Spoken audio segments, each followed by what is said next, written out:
Fique por dentro do que rola no esporte. Rádio Atitude Online. Debate Futebol.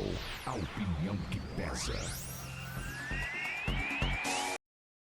Ah, que bacana, hein? Estamos chegando mais um cenário da bola. Para você que está no YouTube, já deixa o like, se inscreve no canal, ativa o sininho, você não perde nada, tem prêmios para você. Tá na TV, Votorantim, para mais de 100 cidades. É bom demais ter você por aqui. Bom demais ter você, Vitão, tudo bem? Muito bom estar aqui também, Carlinhos. Espero que todo mundo de casa esteja bem. Eu estou bem também. Essa pergunta é básica, né? Espero que todos em casa esteja bem. Espero que você esteja bem, com o psicológico, com o mental, tudo joinha, coração físico bem, porque vem aí a 31ª rodada, como diz o Chico da Tiana, do Brasileirão. É a 31ª que tem paulistas aí esperando outros resultados. Tem o Palmeiras buscando a liderança, tem o Corinthians que ainda se encontra na zona do rebaixamento, vamos falar muito disso, você entende bem disso, e tem o São Paulo que está hoje ali beliscando uma vaga no G4 para tentar a Libertadores. Você vê que eu acho que agora com a final brasileira na Libertadores, sobrarão vagas para a Libertadores de 2025. Vitão, do que nós vamos falar? Palpites para o Brasileirão, né? Tem jogos hoje, tem jogos sexta, sábado e segunda. Domingo não tem porque tem eleição. Então dá uns palpites para os jogos desse Brasileirão. Final de semana, eu acho que é por causa da eleição que não tem jogo. Deve ter cidades que tem segundo turno. Nós estamos na região de Sorocaba, Votorantim. Não tem segundo turno, já está tudo resolvido. E a gente fala primeiro do Palmeiras, que enfrenta o Fortaleza. O jogo é no Allianz Parque, neste sábado à tarde. O Palmeiras que está apenas um ponto do Botafogo. Esse é o jogo chave para o Palmeiras nessa briga pelo título, né, Vitor? Eu acredito que é um jogo chave para os dois times, porque se o Fortaleza ganhar, também entra de novo pela briga. Sim. Mas eu acho que por ser no Allianz, pelo momento, eu acho que o Palmeiras ganha. O Allianz deve ter casa cheia nesse sábado, o torcedor deve estar com saudade de jogos no Allianz. Eu que estive ano passado no Palmeiras e Botafogo, e o ano passado o Breno Lopes ainda era do Palmeiras, e ele foi um dos autores dos gols. Se não me falha a memória, o Palmeiras ganhou de 3-1 do Fortaleza. Falei Botafogo aqui? Falou. Falei Botafogo? Falou. Fortaleza. Acontece. Ai, meu Deus, estou com uma fumaça na cabeça agora com esse Botafogo. Botafogo, hein? 5-0. Aliás, o Botafogo, que é o primeiro colocado, o Palmeiras está atrás com apenas um pontinho. Quem que o Botafogo pega, Vitor? Pega o Bragantino, lá em Bragança Paulista. Na terra da linguiça. O que será que vai dar? Esse é um jogo importante, porque o Palmeiras joga no seu horário do jogo do Palmeiras, eu já falo já para você. O jogo do Palmeiras, eu já falo o horário para você. Eu acho que o Palmeiras vai entrar em campo já sabendo dos resultados. Não. O Palmeiras joga antes e pode assumir temporariamente a liderança do campeonato. E o Palmeiras joga à tarde e depois o Bragantino vai a Bragança. O jogo do Bragantino, Palmeiras 4:30 da tarde. E agora deu ruim aqui. A gente abre de novo a telinha aqui do nosso problemas técnicos. O Palmeiras joga 16h30, é o jogo do Palmeiras. O Palmeiras pode assumir essa liderança e o Botafogo entra em campo mais tarde.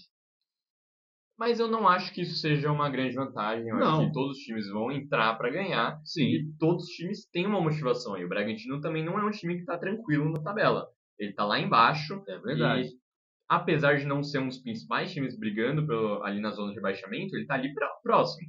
O Corinthians, por exemplo, se ele ganha uma partida e o Bragantino perde, o Corinthians passa o Bragantino. É verdade. Então é um jogo que importa muito para os 4 times. Não tem nenhum tranquilo em questão de não estar brigando por título e não estar brigando lá embaixo. É verdade. O Palmeiras joga, portanto, 4:30, 7 da noite, Botafogo vai a Bragança Paulista. Lá o jogo é difícil. E aí, esse Botafogo que conseguiu emplacar 5-0 no Peñarol no meio da semana. Será que vai com o time titular? Vai resguardar o pessoal para a viagem, o jogo de volta? Ficou mais tranquilo para ele no Brasileiro? Ou eles já vão pensar, já estamos 5-0, já estamos na final da Libertadores, vamos focar na Libertadores e dar uma relaxadinha no Brasileiro, pode facilitar o Palmeiras? O que você acha que pode acontecer? Eu acho que justamente por eles poderem focar na Libertadores, eles vão focar agora no Brasileiro. Porque eles saíram com 5-0. Eles podem dar uma acalmada já no jogo de volta. Então, eu acredito que eles vão com força máxima nesse jogo contra o Bragantino e tentar faturar 2 títulos importantes nesse fim de ano. 2 títulos importantes para o Botafogo seria demais, né? E seria também algo, como é que fala? Histórico. Histórico e inédito. A palavra veio. Olha, o Palmeiras então enfrenta a equipe do Fortaleza. O jogo é difícil no Allianz, precisa vencer. O Fortaleza também está lá na parte de cima, é o terceiro colocado. Por exemplo, se o Fortaleza ganha do Palmeiras no Allianz, vai a 59 pontos e encosta. O Palmeiras tem 60, Botafogo 61. A briga tá bonita, a briga tá bonita. Olha, o São Paulo é o quinto colocado, tem 50 pontos. E com quem joga o São Paulo, Vitor? Joga contra o Criciúma lá em Criciúma. Jogo pegado, difícil também, porque o Criciúma tá brigando lá embaixo. O Criciúma que tem bons jogadores, tem o Bolazier, por exemplo, que chegou agora nesse ano, e tem feito boas partidas, e agora pega o São Paulo lá em Criciúma, em casa, uma partida difícil para o São Paulo. Criciúma tem 36 pontos, é o 12º colocado, está fora da zona do rebaixamento, mas apenas 4 pontos do primeiro na zona, que é o Corinthians. O primeiro da zona é o Corinthians com 32 pontos, e o Corinthians? Quem vai ser o adversário do seu Corinthians nesse final de semana? Já estou vendo aqui que é um adversário complicado, hein? Pega o Cuiabá, o vice-lanterna do campeonato. Só que é lá. Não, é lá em Cuiabá. E é na segunda-feira. Na Arena Pantanal. O que acontece? O jogo é na segunda.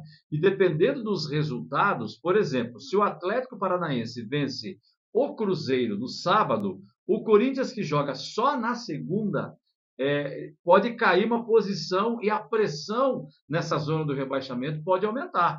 Porque se a gente olhar a tabela, o que acontece com a tabela? O Atlético Paranaense tem um jogo a menos, 31 pontos. Pega o Cruzeiro. Se vencer, vai a 34. 31 com 3, 34. Encosta no Juventude, passa o Vitória, mas o Vitória também joga em casa contra o Fluminense, que vem de uma vitória frente ao Flamengo. Mas também tem briga direta lá. Rapaz, o pessoal está muito embolado a parte de baixo do Brasileirão. Eu gosto de pontos corridos por causa disso. Tem emoção em cima da tabela, no meio da tabela, embaixo da tabela. Tem emoção de norte a sul nesse Brasilzão que é um continente. É o Brasileirão 2024, o cenário da bola está acompanhando por aqui. Qual a tua expectativa? O Corinthians vai jogar só na segunda, é contra o Cuiabá, é lá em Cuiabá, no calor de Cuiabá, na casa do adversário, e o Cuiabá precisa vencer, porque o Cuiabá tem 27 pontos, com uma vitória vai a 30. Embola mais ainda a parte de baixo. Embola essa parte de baixo. O que você espera desse jogo? Eu, sinceramente, acho que o Corinthians ganha. Porque vem de bons resultados, o Ramon Dias tem feito um bom trabalho, apesar de ter sido muito criticado quando ele volta na Copa do Brasil, ele tem sido... o Corinthians melhorou muito com ele, tem tido bons resultados, principalmente no Brasileiro, e tem subido um pouco. Eu acho que o Corinthians ganha, não acho que vai ser um jogo fácil. E o jogo do Corinthians é na segunda, porque nesse meio de semana o Corinthians teve compromisso pela Sul-Americana com o Racing. Com o Racing, a primeira partida. Sim. Foi a primeira partida contra o Racing. Você já sabe quanto foi o jogo, eu sei disso. E aí? O Corinthians vai focar, mas deve focar no brasileiro para sair dessa zona incômoda, né? O Corinthians vai fazer semelhante a que o Botafogo está fazendo entre Libertadores e Brasileirão. Não vai focar em nenhum e ao mesmo tempo focar nos dois. Vai ter os dois como prioridade. Como é que não focar em nenhum e ao mesmo tempo focar nos dois? Me explica isso. Então, não separar um time para o time principal para apenas uma competição. E sim ter um time principal para as duas. Entendi. Então, ter como foco as duas. Pergunta. Fisicamente, vai aguentar? Vai suportar essas intensidades, porque o Corinthians contra o Atlético Paranaense, no primeiro tempo, sentiu. O Atlético Paranaense empatou em 2-2. Com a mexida do Ramon Dias, entrou o Romero e tal, o time cresceu e acabou fazendo uma goleada 5-3. 5-2. 5-3 foi o Palmeiras contra a equipe do... Esqueci agora. O Palmeiras goleou alguém por 5-3. O Juventude, lá em Caxias. Tantos jogos, são 20 times e fica meio perdido aqui. Mas nesse caso do Corinthians contra o Atlético, eu acho que o que faltou não foi perna. Foi uma desatenção no Corinthians. O time relaxou e levou 2 gols. Sim. Depois acordou com as mudanças táticas. Também. Eu acho que o que vai faltar para o Corinthians talvez não seja nem físico. Porque o Corinthians tem bons reservas, tem bons times. Na reserva tem o Ranieri, que tem jogado bem, tem o Alex Santana, que pode entrar bem. Tem bons jogadores. Sim. E Memphis, por exemplo, no ataque, ele pode ser reserva, pode ser titular, tem Romero, tem bons jogadores. O que pode faltar talvez seja a desatenção, a preocupação. o Corinthians teve muitos resultados ruins, porque vinha jogando bem e daí sofreu um empate. Ou um jogador era expulso e perdia o jogo inteiro. Teve algumas desatenções. Então, se o Corinthians jogar direitinho, eu acredito que não vai faltar perna, não. Bom, lembrando que Clube Atlético Paranaense e Cuiabá tem 29 jogos, um jogo a menos, as duas equipes, do que o Corinthians. O Atlético Goianiense, para mim, já foi, tem 30 pontos. 22 pontos, 30 jogos, é difícil. Agora, Atlético Paranaense, Corinthians, Vitória, Juventude e Bragantino. Desses aí, 2 vão cair para a Série B. Vamos ver como é que fica. O Cuiabá dá para escapar. Ainda tem para o Cuiabá praticamente 9 jogos, tem 27 pontos, mas o Cuiabá não tem mais o Daverson, que está voando no Atlético Mineiro. Depois nós vamos falar nisso do próximo cenário, porque o nosso tempo já está acabando, Vitor. Está acabando e Brasileirão também, né? Tá chegando ao fim, são bons resultados, ainda tem muito a acontecer. Tem. Mas está muito legal acompanhar essa briga. 7 rodadas, lá em cima, quanto lá embaixo. 7 rodadas ainda, para alguns, como por exemplo o Atlético Paranaense ainda tem 8 rodadas ou até 9. Vamos ver como é que fica. Então vamos lá. Palmeiras e Fortaleza. Seu palpite? Palmeiras. 2-1.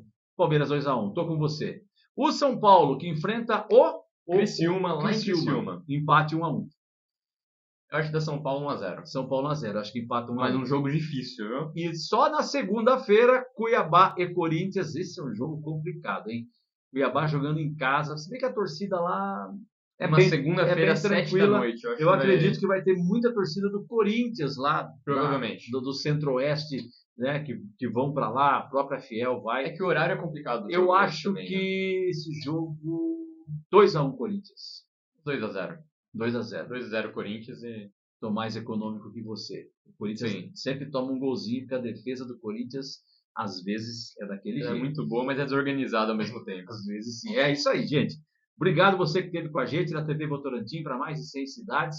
Deixa o like, se inscreve no canal, ativa o sininho. Tem prêmios para você, então deixa o nome, deixa seu bairro, da onde você acompanha o nosso cenário da bola, no nosso canal do YouTube. E a gente volta semana que vem para trazer os resultados, um apanhado geral de como foi essa 31ª rodada do Campeonato Paulista, não, brasileiro, como diz o Chico da Tiana. Valeu? Valeu, até a próxima. Mais uma vez, até a próxima. Abraço.